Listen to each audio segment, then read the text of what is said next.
Bapak Ibu Jemaat yang terkasih di dalam Yesus Kristus, hari ini kita telah memasuki Minggu Pentakosta, yaitu Minggu peringatan turunnya Roh Kudus, sebagai penggenapan janji Tuhan Yesus bahwa Ia akan selalu setia menyertai dan menuntun kehidupan kita.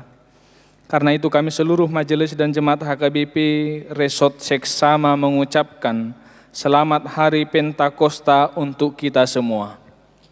Selamat Hari Pentakosta, terpujilah Tuhan yang telah menggenapi janjinya bahwa Ia menyertai kita selama-lamanya. Yesus berkata, "Aku akan minta kepada Bapa, dan Ia akan memberikan kepadamu seorang penolong yang lain, supaya Ia menyertai kamu selama-lamanya, yaitu Roh kebenaran. Dunia tidak dapat menerima Dia, sebab dunia tidak melihat Dia dan tidak mengenal Dia. Tetapi kamu mengenal Dia, sebab Ia menyertai kamu dan akan diam di dalam kamu." Marilah kita rayakan turunnya Roh Kudus dengan membuka hati, jiwa, dan pikiran kita, agar Roh Kudus menguasai kita untuk memuji dan memuliakan Tuhan. Kita bernyanyi.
Di dalam nama Allah Bapa dan nama Anaknya Tuhan Yesus Kristus dan nama Roh Kudus yang menciptakan langit dan bumi. Amin. Demikianlah firman Tuhan Allah. Kamu akan kuberikan hati yang baru dan roh yang baru di dalam batinmu.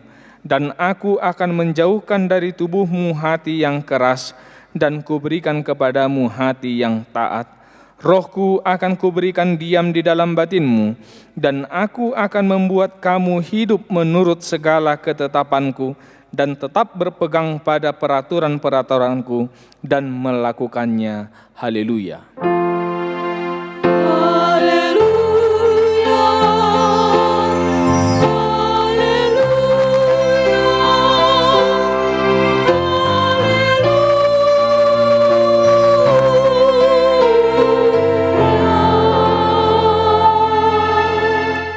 Kita berdoa.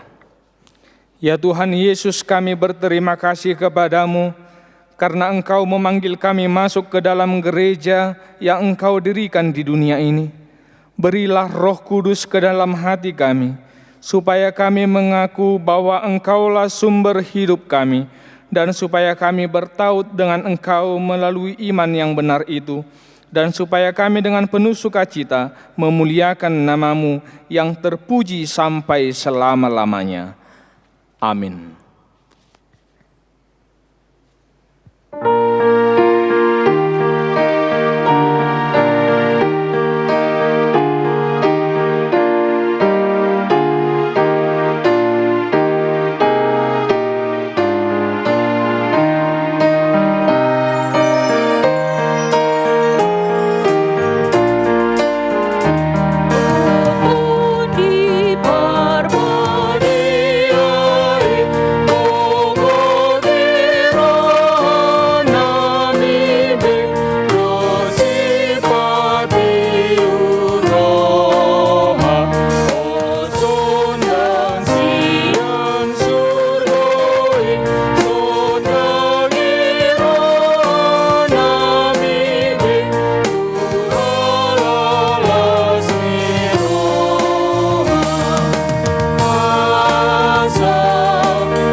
hukum Taurat pada Minggu Pentakosta yang pertama hari ini tertulis dalam Efesus pasal yang kelima ayat 15 sampai 17.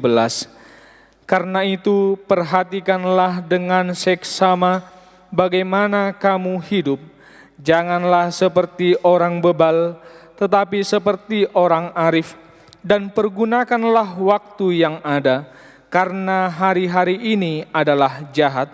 Sebab itu janganlah kamu bodoh, tetapi usahakanlah supaya kamu mengerti kehendak Tuhan. Demikianlah hukum Tuhan. Marilah kita meminta kekuatan kepada Tuhan Allah untuk melakukan hukum-Nya. Ya Tuhan Allah, kuatkanlah kami melakukan yang sesuai dengan hukum-Mu. Amin.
Jemaat Tuhan yang terkasih, kita bersujud di hadapan Tuhan untuk mengaku dan menyesali segala dosa dan kesalahan kita. Marilah kita merenungkan segalanya di hadapan Tuhan. Kita berdoa. Ya Tuhan Allah Bapa Tuhan kami Yesus Kristus, Engkaulah Allah yang Maha Kuasa, pencipta segala sesuatu. Engkau adalah adil menghakimi semua orang. Kami datang ke hadapan-Mu mengaku segala dosa kami yang kami lakukan karena melanggar hukum-Mu, baik melalui perkataan kami yang tidak benar, maupun karena nafsu keinginan duniawi yang selalu mempengaruhi kami. Kami patut mendapat murka Tuhan akibat dosa kami itu. Tetapi Engkau adalah Tuhan pengasih dan penyayang. Kasihanilah kami. Ampunilah segala dosa-dosa dan kesalahan kami di dalam anak-Mu Tuhan Yesus Kristus. Karuniakanlah kami Roh Kudus, agar kami setia mengikut Engkau di dalam kebenaran dan kekudusan, dan memperoleh hidup yang kekal yang Tuhan janjikan bagi setiap orang yang percaya kepada anak-Mu, Yesus Kristus dan Juru Selamat kami. Amin. Tuhan,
Dengarlah janji Tuhan akan pengakuan dosa kita. Demikianlah firman Tuhan, janganlah takut, sebab aku telah menebus engkau. Aku telah memanggil engkau dengan namamu, engkau ini kepunyaanku. Sebab akulah Tuhan Allahmu, dan tidak ada juru selamat selain daripadaku. Kemuliaan bagi Allah di tempat yang maha tinggi. Amin.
Epistel pada minggu peringatan Pentakosta pertama hari ini tertulis dalam Galatia pasal yang ke-5, ayat yang ke-16 sampai ke-26. Kita membacanya secara responsoria. Maksudku ialah, hiduplah oleh roh, maka kamu tidak akan menuruti keinginan daging. Sebab keinginan daging berlawanan dengan keinginan roh, dan keinginan roh berlawanan dengan keinginan daging. Karena keduanya bertentangan, sehingga kamu setiap kali tidak melakukan apa yang kamu kehendaki. Akan tetapi jikalau kamu memberi dirimu dipimpin oleh roh, maka kamu tidak hidup di bawah hukum Taurat. Perbuatan daging telah nyata, yaitu percabulan, kecemaran, hawa nafsu, penyembahan berhala, sihir, perseteruan, perselisihan, iri hati, amarah, kepentingan diri sendiri, percideraan, roh pemecah, kedengkian, kemabukan, pesta pora, dan sebagainya. Terhadap semuanya itu, kuperingatkan kamu, seperti yang telah kubuat dahulu, bahwa barang siapa melakukan hal-hal yang demikian, ia tidak akan mendapat bagian dalam kerajaan Allah. Tetapi buah roh ialah kasih, sukacita, damai sejahtera, kesabaran, kemurahan, kebaikan, kesetiaan, kelemah lembutan, penguasaan diri. Tidak ada hukum yang menentang hal-hal itu. Barang siapa menjadi milik Kristus Yesus, ia telah menyalibkan daging dengan segala hawa nafsu dan keinginannya. Jikalau kita hidup oleh roh, baiklah hidup kita juga dipimpin oleh roh. Dan janganlah kita gila hormat, janganlah kita saling menantang dan saling mendengki. Demikian firman Tuhan. Berbahagialah orang yang mendengar firman Allah serta memeliharanya. Amin.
Marilah kita mengaku iman kepercayaan kita, sebagaimana teman-teman seiman di seluruh dunia, kita bersama-sama mengucapkannya.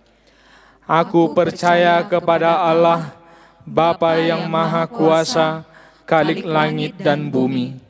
Aku percaya kepada Yesus Kristus, Anak-Nya yang tunggal Tuhan kita, yang dikandung daripada Roh Kudus, lahir dari anak darah Maria, yang menderita sengsara di bawah pemerintahan Pontius Pilatus, disalibkan, mati dan dikuburkan, yang turun ke dalam kerajaan maut, pada hari yang ketiga, bangkit pula dari antara orang mati, naik ke surga, duduk di sebelah kanan Allah, Bapa yang Maha Kuasa. Dari sana akan datang kelak, untuk menghakimi orang yang hidup dan yang mati. Aku percaya kepada Roh Kudus, dan adanya satu gereja yang kudus, persekutuan orang kudus, pengampunan dosa, kebangkitan daging, dan hidup yang kekal. Amin. Ku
Damai sejahtera Allah yang melampaui segala akal, itulah kiranya yang memelihara hati dan pikiranmu di dalam Kristus Yesus Tuhan kita.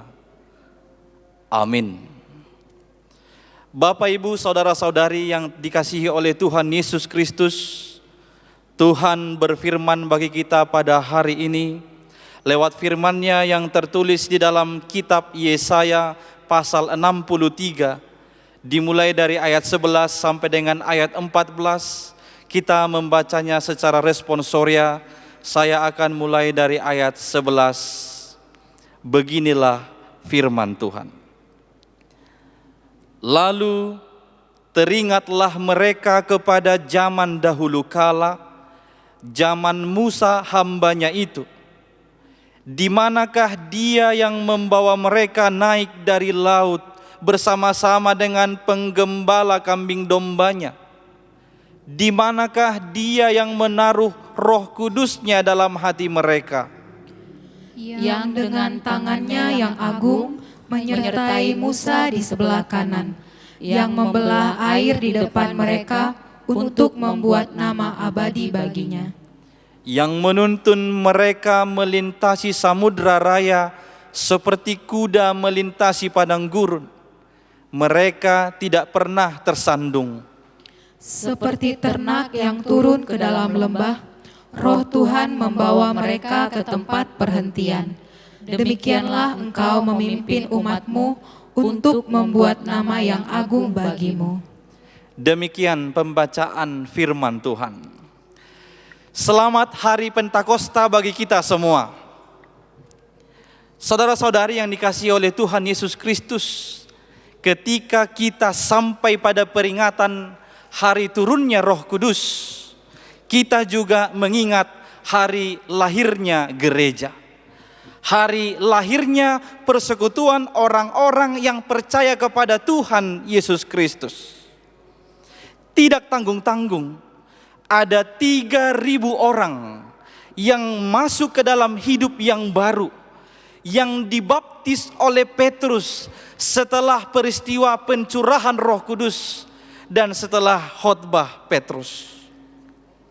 Pada saat itu, Roh Kudus yang telah memenuhi para rasul mendorong mereka untuk memberitakan tentang karya dan perbuatan-perbuatan Allah yang besar. Dan demikianlah semestinya. Orang yang dipimpin oleh Roh Kudus, hidupnya harus menjadi pemberitaan tentang perbuatan-perbuatan Allah yang besar. Apakah hidupmu juga telah dipenuhi oleh Roh Kudus? Jika ya, sebagai buktinya, apakah hidupmu telah menjadi pemberitaan tentang perbuatan-perbuatan Allah yang besar? Jemaat mula-mula jelas. Setelah mereka menerima Roh Kudus, mereka menghidupi gaya hidup atau tatanan hidup yang baru, yang mencerminkan perbuatan-perbuatan Allah yang besar. Yakni mereka bertekun dalam pengajaran, mereka bertekun dalam persekutuan, mereka setiap hari berkumpul untuk memecahkan roti, mereka berkumpul untuk berdoa, dan mereka semua bersatu. Itulah hidup yang dipenuhi oleh Roh di dalam tatanan yang baru. Bapak, Ibu, saudara-saudari yang dikasihi oleh Tuhan Yesus Kristus, dalam 1 minggu ini dan mulai besok kita akan memasuki satu fase yang baru di tengah-tengah negara kita yang disebut dengan istilah new normal. Kita tahu ini adalah lanjutan dari tindakan pemerintah untuk melenyapkan atau memutus persebaran COVID-19. Atau ini adalah lanjutan bangsa ini dalam menghadapi COVID-19. New normal membawa kita ke dalam fase hidup dengan tatanan yang baru, yakni berlaku seperti biasa, seperti normal, tetapi dengan tetap mengikuti protokoler kesehatan dari medis dan pemerintah. dalam menjalani suasana new normal ini, bisa saja nanti akan banyak dari antara kita yang merasa kurang puas, yang merasa kurang nyaman, yang merasa kecewa karena semua tidak langsung seperti yang kita harapkan, semua tidak langsung seperti yang kita bayangkan. Lantas bagaimanakah sikap kita dalam menghadapinya? Ketidaknyamanan, kekecewaan, dan ketidakpuasan yang demikian pernah dialami oleh bangsa Israel ketika mereka keluar dari pembuangan Babel. Mereka keluar dari satu fase hidup sebagai tawanan di pembuangan menuju satu fase hidup yang baru sebagai orang merdeka, sebagai orang bebas. Namun kota yang mereka temui itu, yaitu Yerusalem, masih dalam keadaan hancur. Melihat itu, tidak sedikit dari orang-orang Israel menjadi bersungut-sungut. Mereka marah, mereka kecewa, dan sampai kepada berpaling dari Tuhan yang telah membebaskan mereka. Di ayat 10 di pasal ini disebutkan, tetapi mereka memberontak dan mendukakan Roh Kudus-Nya, maka ia berubah menjadi musuh mereka dan ia sendiri berperang melawan mereka. Bangsa itu menghidupi atau menjalani tatanan new normalnya dengan memberontak, dengan melawan, bahkan sampai mendukakan Roh Kudus, yaitu Roh Allah sendiri. Di bagian ini kita menjadi teringat dengan perkataan Yesus di Matius 12 ayat 31. Hujat terhadap Roh Kudus tidak akan diampuni. Allah akan berperang melawan orang-orang yang mendukakan Roh Kudus. Saudara-saudari yang dikasihi oleh Tuhan Yesus Kristus, ketahuilah, setiap kita telah dipenuhi oleh Roh Kudus pada saat kita dibaptis ke dalam nama Allah Bapa, Anak, dan Roh Kudus. Bagaimana dengan kamu? Apakah kamu pernah mendukakan Roh Kudus, yaitu Roh Allah yang ada padamu? Berhati-hatilah, Tuhan akan berperang melawan orang-orang yang demikian. Dalam suasana kesulitan yang demikianlah, orang Israel yang diwakili oleh Nabi Yesaya memanjatkan doa pengakuan dan permohonan belas kasihan dari Allah. Dalam doa ini, bangsa Israel, Yesaya mengingat bagaimana Allah menuntun bangsa itu lewat Musa. Bagaimana Allah menyertai bangsa itu dengan rohnya hingga berhasil melalui fase hidup new normal mereka setelah keluar dari perbudakan Mesir. Artinya, Yesaya dan bangsa itu mengakui dan mengharapkan bahwa Tuhan tetap menyertai, menuntun, dan membawa mereka selamat dalam tatanan hidup yang baru itu. Demikian jugalah bagi kita saat ini. Hendaknya mengakui bahwa Allah tetap menyertai, Allah tetap menuntun, Allah tetap membawa kita ke keselamatan dalam tatanan hidup yang baru ini. Karena Roh Allah sendiri, Rohnya telah memenuhi kita. Hanya saja kita harus mau dipimpin oleh Roh itu. Karena Roh Kudus itu bekerja di dalam kehidupan setiap orang percaya. Roh Kudus bekerja bagi kita paling tidak untuk 3 hal. Lewat teks ini ada 3 pekerjaan Roh Kudus di dalam kehidupan kita. Kita akan melihat satu persatu. Yang pertama, Roh Kudus meyakinkan kita bahwa Allah tetap menyertai kita. Ketika Yesus setelah kebangkitannya memberitahukan murid-muridnya bahwa dia akan pergi, murid-muridnya menjadi khawatir. Mereka menyangka siapa lagi yang akan menjadi guru kami. Itu sebabnya Yesus menjanjikan penghibur kepada murid-muridnya. Di dalam Yohanes pasal 14 ayat 18, Yesus berkata, "Aku tidak akan meninggalkan kamu sebagai yatim piatu. Aku datang kembali kepadamu."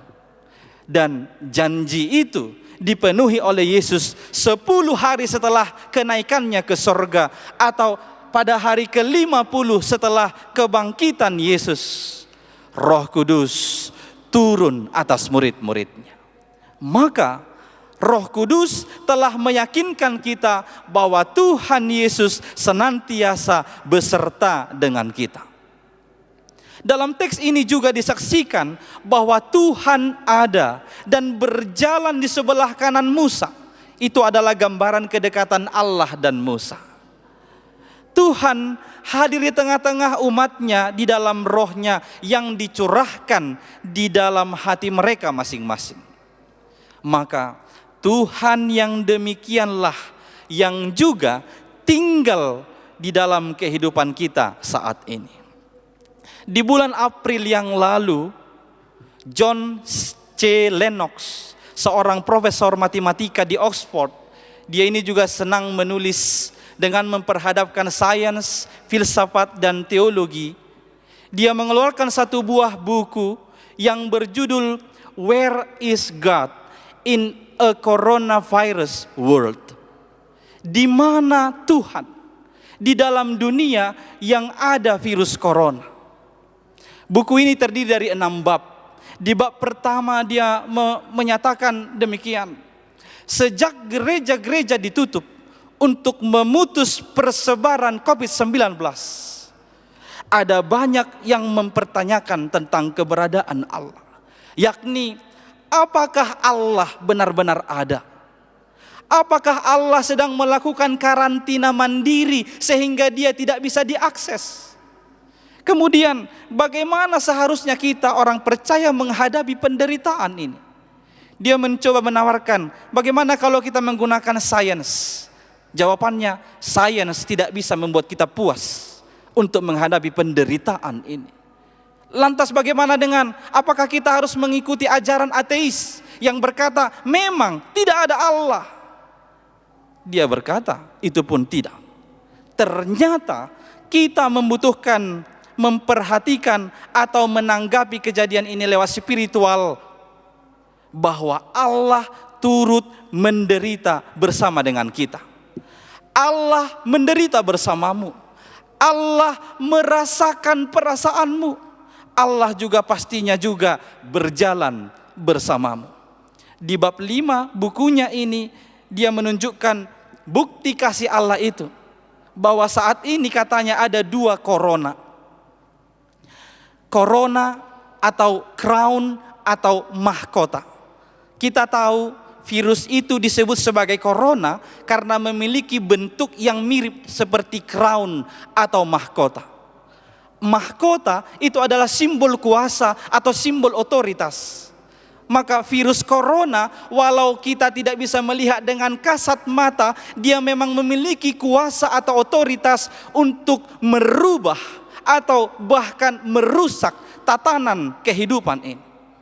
Tetapi kita tidak perlu khawatir, karena kita masih memiliki satu corona yang lain, satu mahkota yang lain yang menjadi pengharapan kita. Itu adalah corona mahkota duri yang dipaksa masuk ke kepala Yesus dalam peristiwa salib. Dia mempunyai kuasa yang jauh lebih besar untuk memperbaharui kehidupan kita. Dan corona mahkota duri itu tinggal di dalam kita saat ini melalui rohnya. Perlu kita renungkan, virus corona ini mungkin saja berperan sebagai pengeras suara yang sangat keras mengingatkan kita bahwa setiap kita ini adalah fana, bahwa kita akan mati. Virus corona ini juga dengan keras mengingatkan kita supaya kita memandang Allah yang mungkin kita abaikan selama bertahun-tahun, yakni Dia yang mengenakan mahkota duri guna memperbaharui relasi kita kepadanya. Pada bagian ini kita jadi mengerti apa arti berdamai dengan virus corona. bahwa meskipun COVID-19 mengacaukan tatanan hidup, akan tetapi memiliki maksud yang sangat sehat. Kita diingatkan kita ini fana, kita diingatkan kita akan mati, kita juga diingatkan supaya berpaling memandang Tuhan Allah kita. Yang kedua, pekerjaan Roh Kudus dalam kehidupan orang percaya adalah Roh Kudus menuntun kita. Di ayat 13 sampai 14 disebutkan, Allah lah yang telah menuntun Israel melintasi samudra raya seperti kuda melintasi padang gurun. Seperti kuda melintasi padang gurun, artinya tanpa halangan, tanpa hambatan. Dan disebutkan seperti ternak yang turun ke dalam lembah, mereka tidak pernah tersandung. Kita mengingat bagaimana Allah menuntun Israel di dalam perjalanan di padang gurun. Di Keluaran 13 ayat 21 sampai 22 disaksikan Tuhan berjalan di depan mereka, di depan bangsa Israel.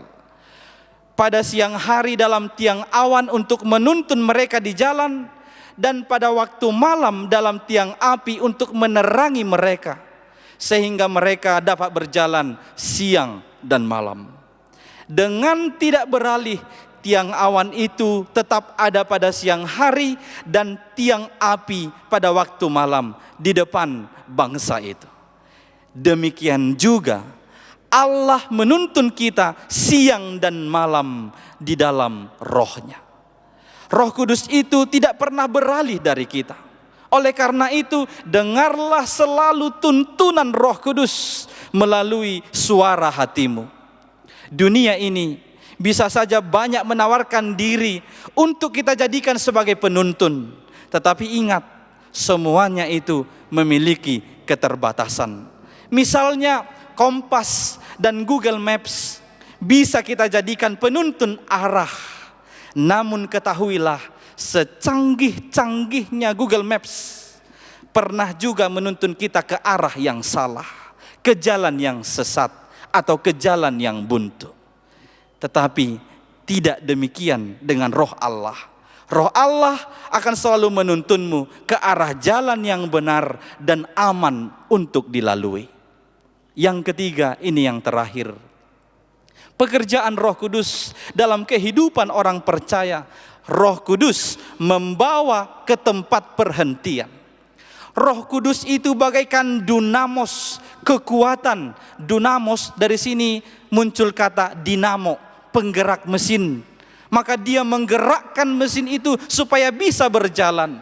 Roh Kudus menggerakkan kita orang percaya berjalan ke tempat perhentian. Tempat perhentian itu istilah pengembaraan, menunjukkan satu tempat yang ada rumput, ada air yang cukup sehingga bisa cocok sebagai tempat berkemah. Maka bagi Israel pada saat itu tempat perhentian yang dimaksud adalah Kanaan.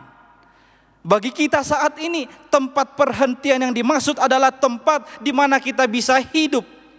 Dan ada lagi yang lebih dari itu, yakni tempat yang kekal, yang penuh dengan kebahagiaan dan sukacita kelak. Kita akan bisa sampai ke tempat perhentian itu hanya karena tuntunan Roh Kudus yang membawa kita. Sebab hanya Roh Kuduslah yang memungkinkan kita hidup sesuai dengan kehendak Allah, yaitu hidup dalam kasih, sukacita, damai sejahtera, kesabaran, kemurahan, kebaikan, kesetiaan, kelemah lembutan, dan penguasaan diri. Oleh karena itu, akhirnya berilah dirimu dipimpin oleh Roh Kudus. Roh Kuduslah yang meyakinkanmu bahwa Allah senantiasa beserta denganmu. Roh Kuduslah yang akan menuntunmu supaya engkau aman, tidak tersandung dan tidak tersesat. Dan Roh Kuduslah yang akan membawamu ke tempat perhentian. Engkau akan tahu kehendaknya dan senantiasa memasyurkan namanya yang agung itu. Selamat hidup dipimpin oleh Roh Kudus. Amin. Kita berdoa. Terima kasih ya Allah. atas janjimu yang telah Engkau penuhi lewat pencurahan Roh Kudus, sehingga kami bersukacita dan kami tetap tabah dalam kehidupan ini, dan kami tahu Engkau senantiasa bersama-sama dengan kami. Tuhan, bimbinglah kami seluruh umat-Mu yang telah mendengarkan firman-Mu ini, supaya dengan kerendahan hati kami taat dan mengikuti pimpinan Roh Kudus dalam kehidupan kami pribadi lepas pribadi. Biarlah Roh-Mu ya Tuhan yang menuntun kami. Biarlah Roh-Mu ya Tuhan yang membawa kami kepada tempat perhentian kekeselamatan yang telah Engkau sediakan bagi seluruh umat percaya. Tuhan, kuatkanlah kami supaya dapat melakukan firman-Mu ini. Kami juga berdoa bagi seluruh orang percaya yang ada di dunia ini Tuhan, yang bersama-sama merayakan peringatan hari turunnya Roh Kudus pada saat ini. Penuhilah hati kami dengan Roh-Mu. Pimpinlah seluruh umat-Mu supaya kami dapat hidup berjalan sesuai dengan kehendak-Mu. Tuhan Allah, kami menyerahkan seluruh kehidupan kami, kehidupan seluruh umat-Mu, mulai dari anak-anak, remaja, pemuda, orang tua hingga lanjut usia, supaya kami tetap berjalan sesuai dengan kehendak-Mu dan tuntunan firman-Mu. Terlebih Tuhan, dalam masa-masa penderitaan kami karena wabah COVID-19 ini, kami tetap memohon atas belas kasihan-Mu Tuhan. Dengarkanlah seruan umat-Mu ini, kiranya wabah ini segera berlalu, kami dapat kembali melakukan pekerjaan kami seperti biasanya. Tuhan, berkatilah bangsa kami ini. Engkaulah kiranya yang menuntun, semuanya dapat berjalan sesuai dengan kehendak-Mu. Dengarlah doa permohonan kami ini, yang kami sampaikan hanya melalui nama anak-Mu, Yesus Kristus Tuhan dan Juru Selamat kami. Amin.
Jemaat Tuhan yang terkasih, kita telah merayakan hari peringatan turunnya Roh Kudus. Biarlah seluruh aspek hidup kita selalu dipimpin oleh Roh Kudus, supaya hidup kita selalu berkenan di hadapan-Nya. Tuhan kiranya memberkati kita sekarang dan sampai selama-lamanya. Hiduplah dalam buah-buah roh, sehingga engkau layak disebut anak-anak Allah, yang selalu bersinar dan memancarkan kasih setia dalam kehidupan. Tuhan kiranya memberkati kita sekarang dan sampai selama-lamanya. Marilah kita berdoa untuk menyerahkan persembahan kita kepada Tuhan.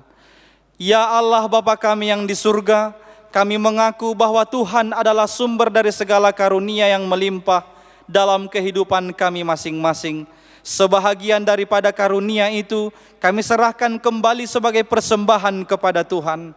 Terimalah dan berkatilah persembahan umat-Mu ini, agar dapat kami pergunakan untuk pekerjaan dan pelayanan kerajaan Tuhan di dunia ini. Bukalah hati kami untuk mengenal betapa banyak berkat dan karunia yang kami peroleh dari Tuhan, supaya kami senantiasa bersyukur kepadamu. Di dalam nama Yesus Kristus Tuhan kami, amin. Tuhan karuniamu, roh dan jiwaku semua, nyawa juga hidupku, harta milikku semua, ku serahkan padamu.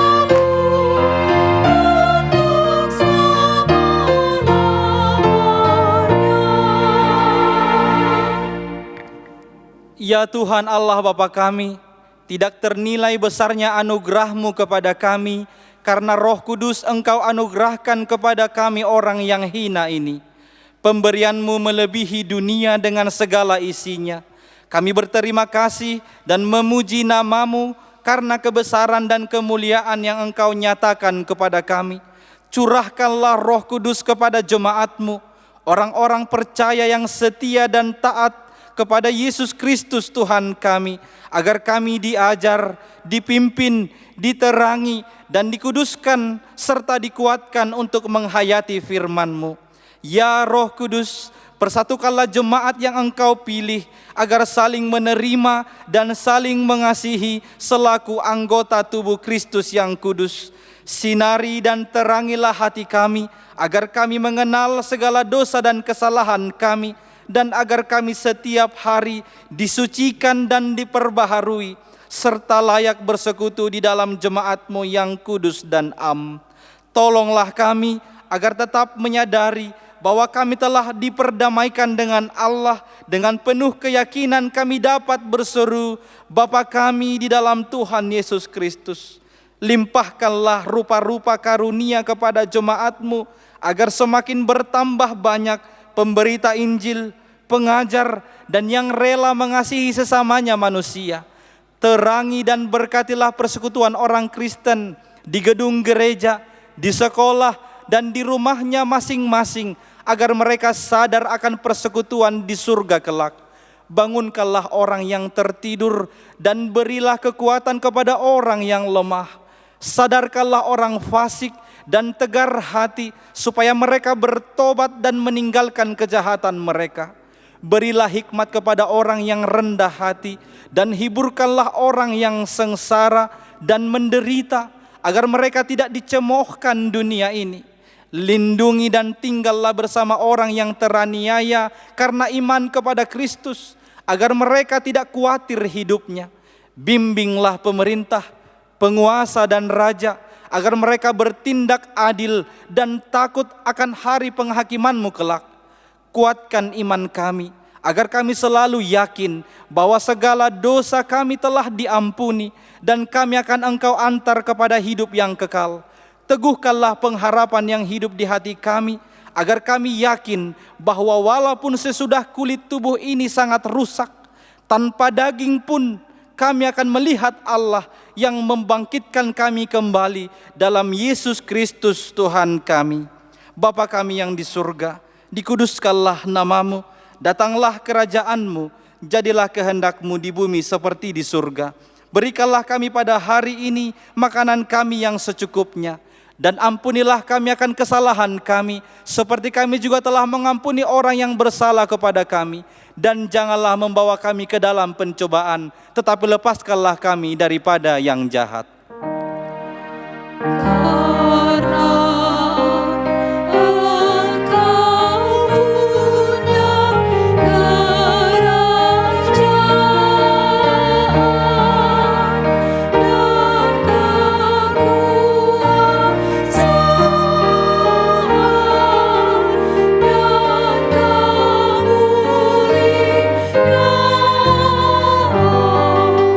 Sampai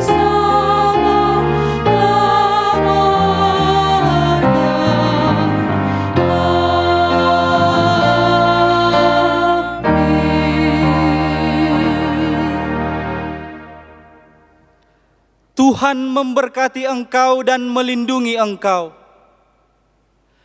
Tuhan menyinari engkau dengan wajah-Nya dan memberi engkau kasih karunia. Tuhan menghadapkan wajah-Nya kepadamu dan memberi engkau damai sejahtera.